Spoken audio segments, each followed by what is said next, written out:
সুপ্রিয় শিক্ষার্থীরা, আশা করছি তোমরা সবাই ভালো আছো। অনলাইন ক্লাসের মাধ্যমে তোমাদের পড়ালেখা এগিয়ে নিয়ে যাচ্ছ। আমি প্রতিমা দাস, সহকারী শিক্ষক, সালেজা সিটি কর্পোরেশন উচ্চ বিদ্যালয়, জামালখালী, চট্টগ্রাম। সবাইকে অনলাইন ক্লাসে স্বাগতম। আজ আমি তোমাদের পড়াবো নবম ও দশম শ্রেণীর বাংলাদেশের ইতিহাস ও বিশ্ব সভ্যতা। বাংলাদেশ ও ইতিহাস বিশ্ব সভ্যতা শ্রেণী নবম অধ্যায়। অ্যাসাইনমেন্ট লেখার ব্যাপারে তোমাদের জন্য কিছু নির্দেশনা যে আছে, সেই নির্দেশনাগুলো একটু দেখো। শিক্ষার্থীদের শিক্ষণফল অর্জনই মূল উদ্দেশ্য হলো এই অ্যাসাইনমেন্টের। পরবর্তী শ্রেণীর পাঠের আগ্রহের গ্রহণের ক্ষেত্রে এটি সুবিধা প্রদান করবে, তাই এটি অনুসরণ করা জরুরি। অ্যাসাইনমেন্টটি তৈরি করতে এনসিটিবির প্রণীত ও প্রকাশিত 2020 শিক্ষাবর্ষে পাঠ্যপুস্তক ব্যবহার করলে চলবে। গাইড বই, নোট বই বা বাজার থেকে কেনা নোটের প্রয়োজন নেই। মূল্যায়নের ক্ষেত্রে শিক্ষার্থীরা নিজস্বতা, স্বকীয়তা ও সৃজনশীলতা যাচাই করা হবে। তাই অন্যের লেখা নকল করে অ্যাসাইনমেন্ট জমা দিলে তা বাতিল করে বলে গণ্য হবে এবং পুনরায় সেই অ্যাসাইনমেন্ট জমা দিতে হবে। অ্যাসাইনমেন্ট সরাসরি নিজের হাতে লিখতে হবে। এতে হাতের লেখা যেমন অনুশীলন হবে, তেমনি বিষয়টি বুঝতে সুবিধা হবে। অ্যাসাইনমেন্টে লেখার ক্ষেত্রে যে কোনো কাগজ ব্যবহার করলেই চলবে, তবে কভার পৃষ্ঠার নাম, শ্রেণী, রোল, বিষয়, সাবজেক্ট ও অ্যাসাইনমেন্টের শিরোনাম এবং ধরন স্পষ্টভাবে লিখতে হবে। এরপর দেখো অ্যাসাইনমেন্টের কভার পেজের নমুনাটা। অ্যাসাইনমেন্টের কভার পেজের নমুনাটা তোমরা যে রঙিন পেজে করে দিতে হবে এমন কোনো বাধ্যবাধকতা নেই, তবে আলাদা একটা পেজে তোমাদের এই ধরনের করে লিখলে জিনিসটা যেমন সুন্দর হবে এবং বুঝতেও সহজ হবে। যেমন বিষয়, অ্যাসাইনমেন্টের নং, কোন সপ্তাহে তোমরা জমা দিচ্ছ, তারিখ, শিক্ষার্থীর নাম, শ্রেণী, রোল, শাখা।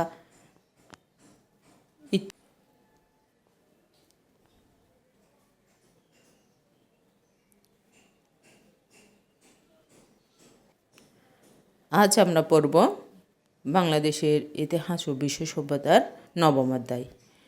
এই পাঠ শেষে শিক্ষার্থীরা যা জানবে তা হচ্ছে ইংরেজ শাসনামলে বাংলায় প্রতিরোধ আন্দোলনের প্রেক্ষাপট ও এর তাৎপর্য বিশ্লেষণ করতে পারবে। নবজাগরণ ও সংস্কার আন্দোলনের বিশেষ ব্যক্তিবর্গের অবদান মূল্যায়ন করতে পারবে।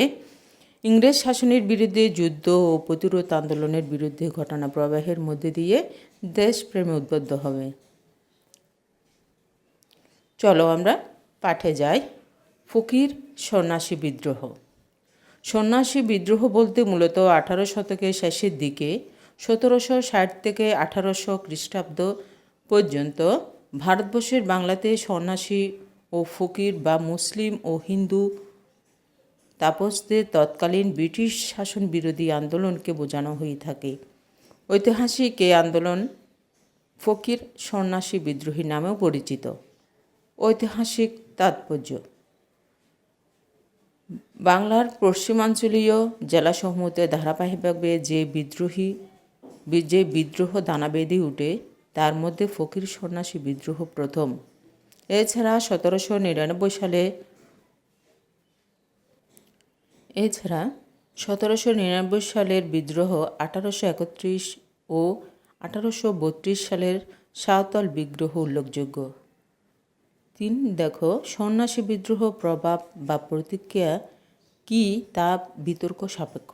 সম্ভবত এর সর্বোত্তম প্রভাব খুঁজে পাওয়া যাবে সেই সময়কার সাহিত্য, বিশেষত ভারতের প্রথম আধুনিক সাহিত্য বঙ্কিমচন্দ্র চট্টোপাধ্যায় রচিত বাংলা উপন্যাসের আনন্দমঠে। উপন্যাসটি থেকে সংগৃহীত বন্দে মাতরম গানটি তখন ভারতের জাতীয় সঙ্গীত হিসেবে ঘোষিত হয়। এরপর দেখো তিতুমিরের সংগ্রাম। তিতুমির বর্তমান 24 পরগনা, নদিয়া এবং ফরিদপুরের বিস্তীর্ণ অঞ্চলে অধিকার নিয়ে সেখানে ব্রিটিশ শাসনের বিরুদ্ধে স্বাধীনতা ঘোষণা করেন। স্থানীয় জমিদারদের নিজস্ব বাহিনী এবং ব্রিটিশ বাহিনী তিতুমিরদের হাতে বেশ কয়েকবার পরাজিত বরণ করে। তন্মধ্যে বাসরাতের বিদ্রোহ অন্যতম। উইলিয়াম হান্টার বলেন, ওই বিদ্রোহ প্রায় 83,000 কৃষক সেনা তিতুমিরের পক্ষে যুদ্ধ করেন। অবশেষে 1831 সালের 13ই নভেম্বর ব্রিটিশ সৈন্যরা তাদের চারিদিক থেকে ঘিরে ফেলে। তিতুমির স্বাধীনতা ঘোষণা দিলে ভাইসব একটু পরেই ইংরেজ বাহিনী আমাদের কেল্লা আক্রমণ করবে। লড়াইতে হার জিত আছেই, এতে আমাদের ভয় পেলে চলবে না। দেশের জন্য শহীদ হওয়ার মর্যাদা অনেক, তবে এই লড়াই আমাদের শেষ লড়াই নয়। আমাদের কাছ থেকে প্রেরণা পেয়েই এদেশের মানুষ একদিন দেশ উদ্ধার করবে। আমরা যে লড়াই শুরু করলাম, এ পথ ধরেই একদিন দেশ স্বাধীন হবে। 14ই নভেম্বর কর্নেল হার্নিট এর নেতৃত্বে ব্রিটিশ সৈন্যরা ভারী অস্ত্রশস্ত্র নিয়ে তিতুমির ও তার অনুসারীদের আক্রমণ করে। তাদের সাধারণ তলোয়ার ও হালকা অস্ত্র নিয়ে তিতুমির ও তার সৈন্যরা ব্রিটিশ সৈন্যদের আধুনিক অস্ত্রের সামনে দাঁড়াতে পারেননি। 14ই নভেম্বর তিতুমির ও তার 40 জন সহচর শহীদ হন। তার বাহিনীর প্রধান গোলাম মাসুমকে ফাঁসি দেওয়া হয়, বাঁশের কেল্লা গুঁড়িয়ে দেওয়া হয়। এরপর আমরা পড়ব নীল বিদ্রোহ। ভারত উপমহাদেশে ব্রিটিশদের আগমনের ফলে প্রচুর শিল্প বিপ্লব ঘটতে এখানে। সাথে ইংল্যান্ডেরও তখন প্রচুর শিল্প বিপ্লব ঘটতে থাকে। এজন্য শিল্পের কাঁচামাল হিসাবে নীল রং ব্যবহার বেড়ে যায়। এজন্য এই উপমহাদেশের মানুষদের পেটে ভাতে নীল চাষ করতে বাধ্য করে ব্রিটিশরা। কিছুদিন পরেই অবহেলিত মানুষ এই পুঁজিবাদী নীতির বিরুদ্ধে স্বেচ্ছার মনোভাব প্রকাশ করে এবং নীল চাষ না করার অঙ্গীকার নেয়, এবং সাধারণ কৃষক শ্রেণী নীল চাষ বন্ধ করতে তীব্র প্রতিবাদ জানায়। এটাই নীল বিদ্রোহ নামে পরিচিত। এরপর দেখো ফরেয়াজি আন্দোলন। 19 শতকে ধর্মীয় সংস্কারের পাশাপাশি জমিদার নীলকরদের অত্যাচার শোষণ থেকে কৃষকদের মুক্ত করার আন্দোলনে নেতৃত্ব দেন হাজী শরীয়তুল্লাহ 1881 সাল থেকে 1840 সাল পর্যন্ত। তার এই আন্দোলনে ফরেয়াজি আন্দোলন নামে পরিচিত। ফরিদপুর কেন্দ্রিক এই আন্দোলন আশেপাশের অঞ্চলগুলোতেও ছড়িয়ে পড়ে। আন্দোলনের শুরুর দিকে লক্ষ্য ছিল ধর্মীয় কর্তব্য বাস্তবায়ন। আন্দোলনের নাম দেওয়া হয়েছে ধর্মীয় মূল্যবোধ থেকে। ফরেয়াজি আন্দোলনের ফরেয়াজি শব্দটি এসেছে আরবি শব্দ ফরস, অবশ্যই পালনীয় থেকে।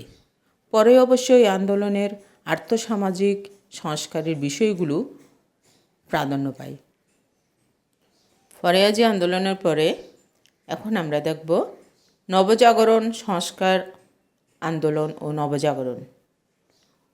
1757 সালে পলাশী যুদ্ধের পর এই অঞ্চলের অর্থনৈতিক রাজনৈতিক অবস্থার পরিবর্তন এক সুদূরপ্রসারী ইঙ্গিত বয়ে আনে। আবার অষ্টাদশ শতকের শেষার্ধে ইংল্যান্ডে শিল্পী বিপ্লব এবং ফ্রান্সে রক্তক্ষয়ী ফরাসি বিপ্লবের 1889 খ্রিস্টাব্দে এর প্রভাব এসে পড়ে এই অঞ্চলের রাজনীতি ও অর্থনীতিতে। এ সময় বাংলার কিছু সংখ্যক ব্যক্তি ওই বিপ্লবিক পরিবর্তনের সংস্পর্শে আসেন। তারাই বাংলার বেনারস বা নবজাগরণের সূচনা করেন। ইউরোপীয় আর্থসামাজিক রাজনৈতিক পরিবর্তনের প্রভাবে এই শিক্ষিত বাঙালির মনে নবজাগরণের সূচনা হয়। এদের নেতৃত্বের প্রভাবে দেশবাসীর মধ্যে আত্মচেতনা, আত্মমর্যাদাবোধ ও স্বতন্ত্রবোধ তীব্রভাবে জাগ্রত হতে থাকে। নবজাগরণের প্রভাবেই শেষ পর্যন্ত দেশবাসীর মধ্যে জাতীয়তাবাদী চেতনার প্রাথমিক ভিত রচিত হয়, যা শেষ পর্যন্ত বাঙালিকে তথা ভারতীয় স্বাধীনতার পথে ঠেলে দেয়।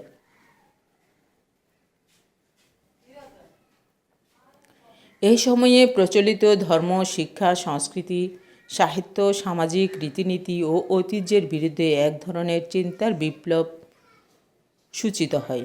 এই পরিণতিতে উদ্ভব ঘটে নতুন ধর্মতত্ত্ব, ব্রাহ্মধর্ম ও নব হিন্দুবাদ। নতুন শিক্ষা, নতুন সাহিত্য, নতুন সামাজিক আদর্শ ও রীতিনীতির। এই নতুনত্বের মধ্যেই বাংলার রেনেসাঁ বা নবজাগরণের সূত্রপাত ঘটে। এভাবেই উপমহাদেশে বাংলায় প্রথমে নবজাগরণের বা রেনেসাঁর জন্ম। ফলে সারা ভারতবর্ষের মধ্যে বাংলা হয়ে ওঠে আধুনিক চিন্তা চেতনার কেন্দ্রস্থল। ইংরেজ শিক্ষা ও পাশ্চাত্য ভাবধারণার প্রভাবে বাঙালি পরিণতি হয় পাশ্চাত্য সভ্যতা এবং সংস্কৃতির ধারক বাহক। বাঙালি বুদ্ধিজীবীদের অনেকেই মধ্যযুগীয় চিন্তা চেতনায় প্রত্যাখ্যান করে যুক্তিবাদ, ব্যক্তি স্বাধীনতা, বৈজ্ঞানিক দৃষ্টিভঙ্গিতে গ্রহণ করে আধুনিক মানুষের পরিণত হন। এই নবভাবধারার প্রয়াসে ইস্ট ইন্ডিয়া কোম্পানির কিছু সংখ্যক উদারচেতা প্রশাসকও অবদান রয়েছে। এরা দেশি ভাষা সাহিত্যের উন্নতির জন্য প্রবল উৎসাহ দেখিয়েছেন। হেস্টিং এর এলফিস্টন, ম্যালকম মনরো, মেটকাফ প্রমুখ ইংরেজ প্রশাসকের অনেক ভারতবাসীকে পাশ্চাত্য ভাবধারার জ্ঞান, বিজ্ঞান, দর্শনে উজ্জীবিত করাকে তাদের নৈতিক ও মানবিক দায়িত্ব ও কর্তব্য বলে মনে করতেন। তাছাড়া খ্রিস্টান মিশনারিদের প্রতিষ্ঠিত ছাপাখানা ও আধুনিক শিক্ষার ভাবধারার প্রসারে উল্লেখযোগ্য ভূমিকা পালন করতে সক্ষম হন। বাংলার নবজাগরণের প্রকৃতি ব্যক্তিত্বদের তালিকা। বাংলার নবজাগরণ বলতে বোঝায় ব্রিটিশ রাজত্বের সময় অবিভক্ত বাংলা অঞ্চলের ঊনবিংশ ও বিংশ শতকের সমাজ সংস্কার আন্দোলনের ঐশ্বর্য ও বহুকৃতি মনীষীর আবির্ভাবকে। মূলত রাজা রামমোহন রায়ের 1775 থেকে 1833 সাল সময় পর্যন্ত এই নবজাগরণের শুরু এবং এর শেষ ধরা হয় কবিগুরু রবীন্দ্রনাথ ঠাকুরের 1861 সাল থেকে 1941 সাল পর্যন্ত। যদিও এরপরও বহু জ্ঞানগুণী মানুষ এর সৃজনশীলতা এবং শিক্ষাদীক্ষার জোরেই বিভিন্ন ধারাকে ধারক ও বাহক হিসাবে পরিচিত হয়েছেন। ঊনবিংশ শতাব্দীর বাংলা ছিল সমাজ সংস্কার, ধর্মীয় দর্শন চিন্তা, সাহিত্য, সাংবাদিকতা, দেশপ্রেম ও বিজ্ঞানে পৃথকদের এক অনন্য সমাহার, যা মধ্যযুগের অনন্ত ঘষেটি এসে আধুনিক যুগের সূচনা করে। প্রথমে দেখো রাজা রামমোহন রায়, 2 ঈশ্বরচন্দ্র বিদ্যাসাগর, 3 হাজী মোহাম্মদ মহসিন, 4 নওয়াব আব্দুল লতিফ, 5 সৈয়দ আমির আলী এবং 6 বেগম রোকেয়া সাখাওয়াত হোসেন। তো এই ছিল আমাদের আজকে পাঠের বিষয়। আশা করছি তোমরা বুঝতে পেরেছ এবং তোমরা নিজেরাও এটা ঘরে বসে অনুশীলন করবে, যাতে তোমাদের অ্যাসাইনমেন্ট লিখতে তেমন কোনো কষ্ট না হয় এবং সর্বোচ্চ নম্বরটা তোমরা পাও। আবারও তোমাদের সুস্বাস্থ্য কামনা করে তোমরা নিরাপদে থাকবে। ঘরের বাইরে যাওয়ার পূর্বে অবশ্যই মাস্ক পরিধান করবে। তো আবার সবারই সুস্বাস্থ্য কামনা করে এখানে রাখছি। ধন্যবাদ।